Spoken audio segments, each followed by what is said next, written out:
જી જી જી આપનો પરિચય. હા, અમે શ્રી ગોકુલેશ્વરજી મહોદયશ્રી બોલીએ છીએ અને શ્રી ગોકુલનાથજી મંદિર અમારા પિતાશ્રી શ્રી શુદ્ધાદ્વૈત વાચસ્પતિ પીઠાધીશ્વર શ્રી વજ્જતલાલજી બિરાજિત છે અને આ શ્રી ગોકુલનાથજી મંદિર સંસ્થા પ્રભુ કૃપાથી ચાલે છે. જી જી જી આજે જે કાર્યક્રમ છે તે સંદર્ભમાં રાખેલો છે શું કારણ છે?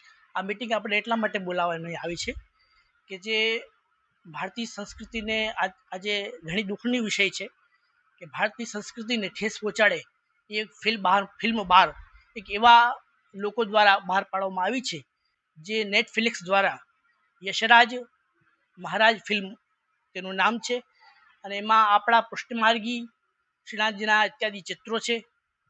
એ આપણી ભારતીય સંસ્કૃતિ અનુરૂપ ભગવાન શ્રી કૃષ્ણને અભદ્ર ચિત્રો દ્વારા તેને ચિત્રિત કરી છે. એના માટે વિરોધ માટે આપણે આ મિટિંગ બોલાવવામાં આવી છે. આપની સાથે વૈષ્ણવ સંપ્રદાય સાથે